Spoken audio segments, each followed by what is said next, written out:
ओम श्री सांब शिवाय नमः। ओम श्री गणेशाय नमः। श्री शिव महापुराण में कुमार खंड का छठा अध्याय प्रारंभ करते हैं। कुमार कार्तिकेय की ऐश्वर्यमयी बाल लीला।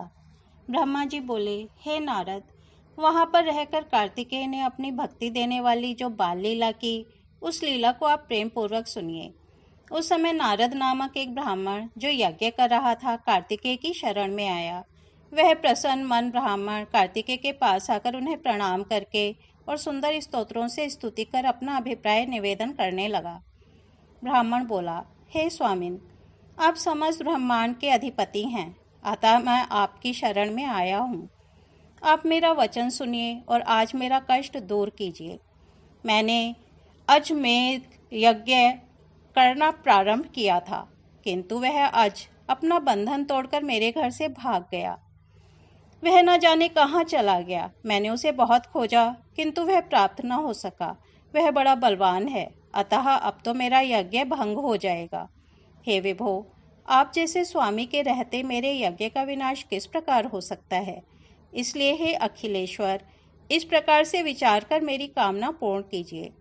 हे प्रभो, हे शिवपुत्र, संपूर्ण ब्रह्मांड के स्वामी और समस्त देवताओं से सेवित होने वाले आपको छोड़कर अब मैं किसकी शरण में जाऊं? आप दीन बंधु, दया सागर, भक्त वत्सल तथा सब प्रकार से सेवा के योग्य हैं। ब्रह्मा, विष्णु तथा समस्त देवगण आप परमेश्वर की स्तुति करते हैं। आप पार्वती को आनंदित करने वाले, स्कंद नाम वाले, परम, अद्वितीय, परंतप, परमात्मा, आत्मज्ञान देने वाले तथा शरण की इच्छा रखने वाले सज्जनों के स्वामी हैं।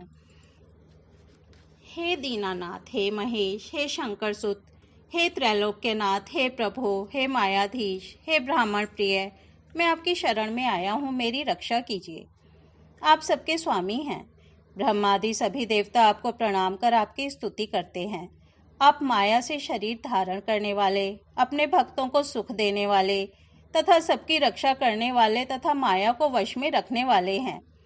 आप भक्तों के प्राण, गुणों के आगार, तीनों गुणों से भिन्न, शिव प्रिय, शिव स्वरूप, शिव के पुत्र, प्रसन्न, सुखदायक, सच्चित स्वरूप, महान, सर्वज्ञ, त्रिपुर का विनाश करने वाले, श्री शिव जी के पुत्र, सदा सत प्रेम के वश में रहने वाले, छह मुख वाले, साधुओं के प्रिय, प्रणत जन पालक, सर्वेश्वर तथा सबके कल्याणकारी हैं।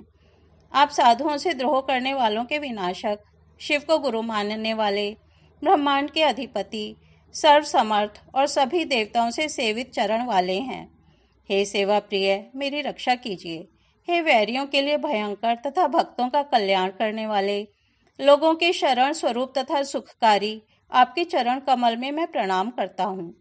हे स्कंद, मेरी प्रार्थना को सुनिए और मेरे चित्त में अपनी भक्ति प्रदान कीजिए। जिसके पक्ष में होकर आप उभय पार्श्व में रक्षा करते हैं, उसका अत्यंत बलवान तथा दक्ष शत्रु भी क्या कर सकता है? दक्ष लोगों से माननीय आप जिसके रक्षक हैं, उसका तक्षक अथवा आमी भक्षक क्या कर सकता है? देवगुरु बृहस्पति भी आपकी स्तुति करने में समर्थ नहीं है। फिर आप ही बतलाइए कि अत्यंत मंदबुद्धि मैं आपकी परम पूज्य की किस प्रकार स्तुति, प्रशंसा एवं पूजा करूं? हे स्कंद, मैं पवित्र, अपवित्र, अनार्य चाहे कुछ भी हूँ, आपके चरण कमलों के पराग के लिए प्रार्थना करता हूँ। हे सर्वेश्वर, हे भक्तवत्सल, हे कृपा सिंधु, मैं आपका सेवक हूँ। हे सतप्रभु, आप गणों के पति हैं, अतः अपने सेवक के अपराध पर ध्यान न दें। हे विभो, मैंने कभी भी आपकी थोड़ी भी भक्ति नहीं की है, यह आप जानते हैं। हे भगवान, आपसे बढ़कर कोई अपने भक्तों की रक्षा करने वाला नहीं है और मुझसे बढ़कर कोई पामर जन नहीं है। आप कल्याण करने वाले, कली के पाप को नष्ट करने वाले, कुबेर के बंधु, करुणार्द्र चित्त वाले, 18 नेत्र तथा 6 मुख वाले हैं। हे गुह, आप मेरे यज्ञ को पूर्ण कीजिए। आप त्रिलोकी के रक्षक, शरणागतों से प्रेम करने वाले, यज्ञ के कर्ता, यज्ञ के पालक और विघ्नकारियों का वध करने वाले हैं। साधु जनों के विघ्न को दूर करने वाले और सब प्रकार से सृष्टि करने वाले, हे महेश्वर पुत्र, मेरे यज्ञ को पूर्ण कीजिए। आपको नमस्कार है। हे स्कंद, आप सबके रक्षक तथा सब कुछ जानने वाले हैं। आप सर्वेश्वर, सबके शासक, सबके एकमात्र स्थान और सबका पालन करने वाले हैं। आप संगीतज्ञ, वेदवेत्ता, परमेश्वर, सबको स्थिति प्रदान करने वाले, विधाता, देवदेव तथा सज्जनों की एकमात्र गति हैं। आप भवानी नंदन, शंभुपुत्र, ज्ञान के स्वरूप, स्वराट, ध्याता, ध्येय, पितरों के पिता तथा महात्माओं के मूल कारण हैं। ब्रह्मा जी बोले, शिवजी के पुत्र देव सम्राट कार्तिकेय ने उस ब्राह्मण का वचन सुनकर वीरबाहु नामक अपने गण को उसे यज्ञ के बकरे को खोजने के लिए भेजा। उनकी आज्ञा से महावीर वीरबाहु भक्तिपूर्वक अपने स्वामी को प्रणाम कर उसे खोजने के लिए शीघ्र ही चल पड़ा। उसने सारे ब्रह्मांड में उस बकरे की खोज की, परंतु उसे कहीं नहीं पाया। केवल लोगों से उसके उपद्रव का समाचार सुना। तब वह वैकुंठ में गया और वहां उस महाबलवान अज को उसने देखा, जो अपने गले में यज्ञ के यूप को बांधे हुए उपद्रव कर रहा था। वीरबाहु बड़े वेग के साथ उसकी दोनों सींगें पकड़कर एवं पटककर ऊंचे स्वर से चिल्लाते हुए उस अज को अपने स्वामी के पास ले आया।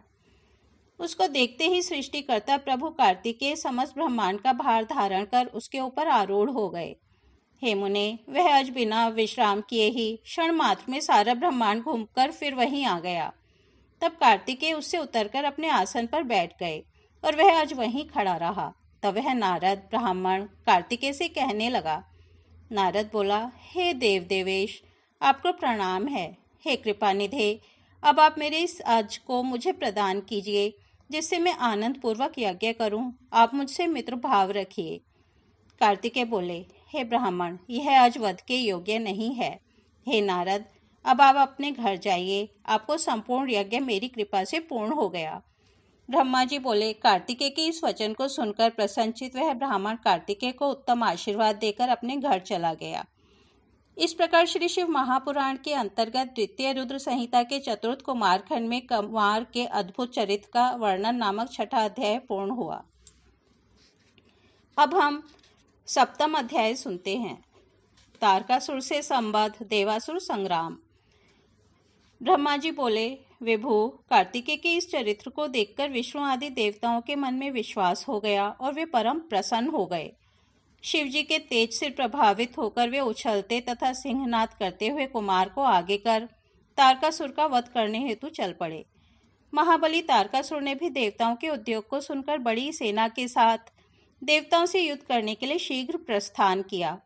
देवगणों ने तारकासुर की बहुत बड़ी सेना देखकर अत्यंत बलपूर्वक सिंहनाद करते हुए उसे आश्चर्यचकित कर दिया। उसी समय ऊपर से बड़ी शीघ्रता के साथ शिवजी द्वारा प्रेरित आकाशवाणी ने समस्त विष्णु आदि देवताओं से शीघ्र कहा। आकाशवाणी बोली, हे देवगण, आप लोग जो कुमार को आगे करके युद्ध करने के लिए उद्यत हुए हैं, इससे आप लोग संग्राम में दैत्यों को जीतकर विजयी होंगे। ब्रह्मा जी बोले, आकाशवाणी को सुनकर सभी देवताओं में अत्यंत उत्साह भर गया और वे वीरों की भांति गर्जना करते हुए उस समय निर्भय हो गए। इस प्रकार भय से रहित एवं युद्ध की इच्छा वाले वे सभी देवता कुमार को आगे करके मही सागर संगम पर गए। बहुत से असुरों से घिरा वह तारक भी जहाँ देवता थे वहां पर अपनी बहुत बड़ी सेना के साथ शीघ्र ही आ गया। उसके आने पर प्रलयकालीन बादल के समान शब्द करने वाली रण दुंदुभियां तथा अन्य कर्कश बाजे बजने लगे। उस समय तारकासुर के साथ रहने वाले समस्त असुर कूदते फांदते हुए पाद प्रहारों से पृथ्वी को कंपाने लगे और गर्जना करने लगे। उस उग्र ध्वनि को सुनकर सभी देवगण अत्यंत निर्भय हो एक साथ ही तारकासुर से युद्ध करने की इच्छा से उठ खड़े हुए। स्वयं इंद्रदेव कुमार को हाथी पर चढ़ाकर देवताओं की बहुत बड़ी सेना के साथ लोकपालों से युक्त हो आगे आगे चलने लगे। उस समय अनेक प्रकार के दुंदुभी, भेरी, तुरहई, वीणा, वेणु तथा मृदंग बजने लगे तथा गंधर्व गान करने लगे। कुमार इंद्र को हाथी देकर अनेक आश्चर्यों से युक्त तथा विविध रत्नों से जटित दूसरे यान पर सवार हो गए। उस समय सर्वगुण संपन्न महायशस्वी शंकर पुत्र कुमार कार्तिकेय विमान के ऊपर चढ़कर महाकांतिमान चामरों से विजयमान होते हुए अत्यंत शोभित हो रहे थे। उस समय प्रचेता के द्वारा दिया गया छत्र, जो अनेक रत्नों से जटित होने के कारण महाकांतिमान था तथा जिससे चंद्र किरणों के समान आभा निकल रही थी, वह कुमार के द्वारा मस्तक पर धारण किया गया था। उस समय युद्ध की इच्छा वाले महाबलवान इंद्रादि समस्त देवता अपनी अपनी सेना के साथ सम्मिलित हुए। इस प्रकार देवता एवं दानव व्यूह की रचना कर बहुत बड़ी सेना के साथ युद्ध की इच्छा से रणभूमि में आ डटे।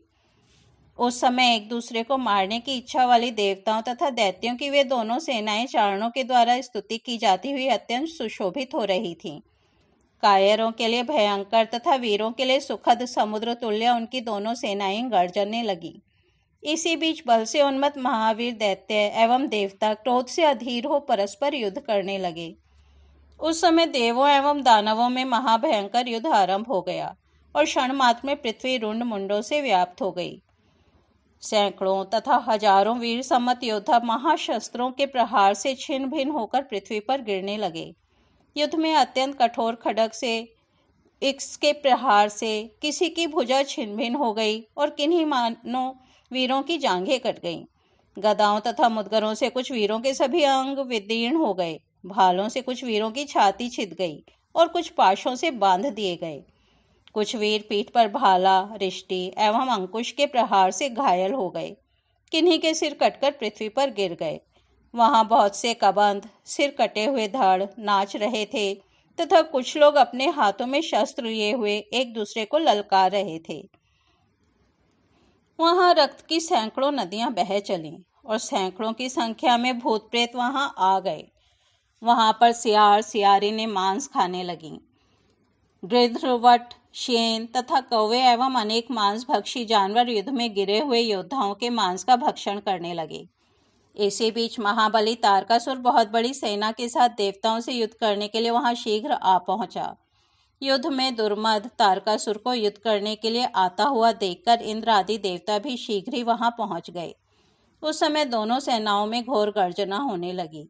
उस समय देवता तथा दैत्यों का विनाशकारी द्वंद्व युद्ध होने लगा, जिसे देखकर वीर हर्षित होते थे तथा कायर भयभीत हो जाते थे। रण में दितिपुत्र बलवान तारक इंद्र के साथ, संहलाद अग्नि के साथ, यमराज जंभ के साथ, महाप्रभु नृतृति के साथ, वरुण बल के साथ, सुवीर वायु के साथ तथा गुहेराट पवमान के साथ युद्ध करने लगा। रणकुशल शंभु ईशान के साथ युद्ध करने लगा। शुंभ का शेष के साथ और दानव कुंभ का चंद्रमा के साथ युद्ध होने लगा। उस युद्ध में महाबली पराक्रमी तथा अनेक युद्धों में प्रवीण कुंजर मिहिर के साथ परम अस्त्रों से युद्ध करने लगा। इस प्रकार देवता तथा राक्षस अपनी अपनी सेना लेकर महान द्वंद्व युद्ध के द्वारा रणभूमि में विजय की आशा से परस्पर युद्ध करने लगे।